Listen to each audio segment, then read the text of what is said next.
کہ خدا تعالیٰ کے آگے جھکیں اور اس سے مدد مانگیں، نہ کہ اپنی عقل کو دین پر حاکم بنا کر اور پہرے دار بن کر بیٹھ جائیں۔ بہت شکریہ، جزاک اللہ، احسن الجزا۔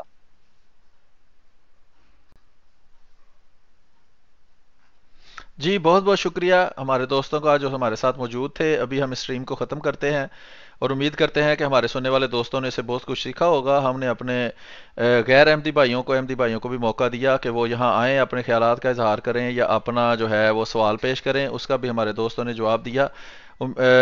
آئندہ آنے والے پروگرام تک کے لیے آپ سے اجازت چاہتے ہیں۔ انشاءاللہ یہ پینلسٹ کے ساتھ جو پروگرام ہے وہ اگلے اتوار کو دوبارہ اسی ٹائم پر پیش کیا جائے گا یا 1 گھنٹہ بعد، وہ ہم آپ کو بتا دیں گے بعد میں۔ اور جو میرا نارمل پروگرام ہے ختم نبوت لائیو مناظرہ، وہ انشاءاللہ کوشش کریں گے کہ کل دوبارہ آپ کے ساتھ کیا جائے۔ بہت بہت شکریہ آپ سب دوستوں کا۔ مبارک بھائی، اعظم سیفی بھائی، مسلم احمدی بھائی ہمارے ساتھ موجود تھے۔ انشاءاللہ اگلے پروگرام کو لے کر دوبارہ حاضر ہوں گے۔ اس پروگرام کو زیادہ سے زیادہ شیئر کیجئے اپنے غیر احمدی دوستوں کو۔ پاکستان کے اندر خاص طور پر یہ ہدایت ہے کہ پاکستان کے اندر چونکہ غیر احمدی بہت زیادہ ایکٹیو ہیں، نقصان پہنچانے کے لیے جماعت کے افراد کو مختلف قسم کے ڈرامے وہ کرتے ہیں، اس لیے آپ جو سوشل میڈیا پر میری آواز سن رہے ہیں ان سے درخواست ہے کہ کسی قسم کی ذاتی معلومات کسی بھی سوشل میڈیا کے انجان یا جانکار بندے کو شیئر نہ کریں جب تک آپ اس کو حتمی طور پر جانتے نہ ہوں۔ کسی کے ساتھ اپنے کسی دوست کی معلومات بھی شیئر نہ کریں۔ اگر کوئی آپ کو سوشل میڈیا پر پوچھتا ہے جی پاکستان میں کسی کا نمبر دیں، میں احمدی ہونا چاہتا ہوں، اس کو بالکل کسی پاکستانی کا نمبر نہ دیں، کیونکہ یہ فتنہ اور فساد کے لیے اس طرح کے کام کرتے ہیں۔